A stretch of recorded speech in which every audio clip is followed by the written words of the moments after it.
blood vessel disease, atherosclerosis elsewhere, you can live with. It's going to impact quality, but it doesn't tend to be life-threatening in the same way that atherosclerotic heart disease is.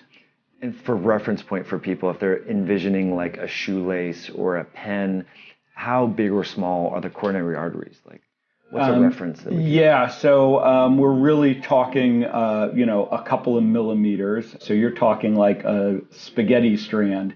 The coronary arteries, the blood vessels on the surface of the heart that are then supplying the muscle of the heart with oxygen. And it's usually those vessels that become occluded or clogged where you have to come in as a surgeon to then, or the cardiologist will stent them, or you do bypass. Is that really part of the pathophysiology? Correct, yeah. So atherosclerotic heart disease is the most common form of heart disease. It's not the only one, but it's the most common one. And when most people are referring to heart disease, that's what they're referring to. And, at its essence, atherosclerotic heart disease is a buildup of plaque in these arteries that will either slowly over time or sometimes quickly, acutely, decrease the blood flow to the muscle of the heart and therefore decrease the oxygen supply to the muscle of the heart. And then when you're not getting enough oxygen to the muscle, like any other muscle, that is then going to start to damage the muscle. And we would characterize that as an infarct? Infarction? Yeah, so it can either be, if it happens suddenly and you completely cut off the blood supply, that's going to be a heart attack, a myocardial infarction. Okay. If it happens slowly and you're kind of gradually reducing, you can get what we call ischemia, which people will know as angina, chest pains, that aren't a complete loss of blood flow, so you don't get, dying of the muscle, but the muscle can't meet its metabolic demands. And obviously, there are very high metabolic demands with the heart constantly beating, so that becomes a problem as well.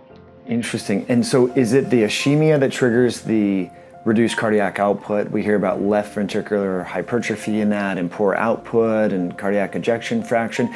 Is it that the heart muscle is just not able to do its job? Is that leads to the atrophy? That can be one of the consequences. So you can start to get, what we call left ventricular dysfunction. Reduced ejection fraction is another term that people will hear about. But the actual function of the heart starts to diminish because, again, it's that muscle isn't being supplied with enough oxygen and blood and energy to do what it's being called upon to do. Fascinating stuff. So to summarize, the metabolic milieu from insulin resistance is just causing vascular dysfunction throughout the body, but we're seeing the manifestation of that more prominently in the heart because the vessels are very small and the heart is very metabolically active. What comes to my mind is the importance of exercise. If we think about exercise, all of your muscles are getting blood flow, including your heart. So it seems like in addition to cutting out the processed foods and seed oils and sugars and things like that, exercise is wonderful for the heart and possibly keeping these arteries from becoming occluded or narrowed.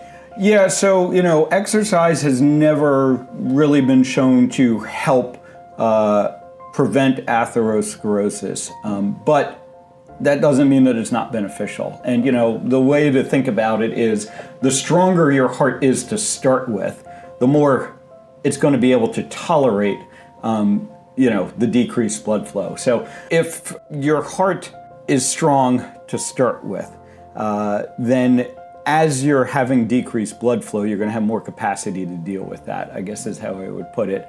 And it's like any other muscle, the bigger it starts, if it then starts to atrophy or weaken, you're going to be able to tolerate that from a symptomatic standpoint.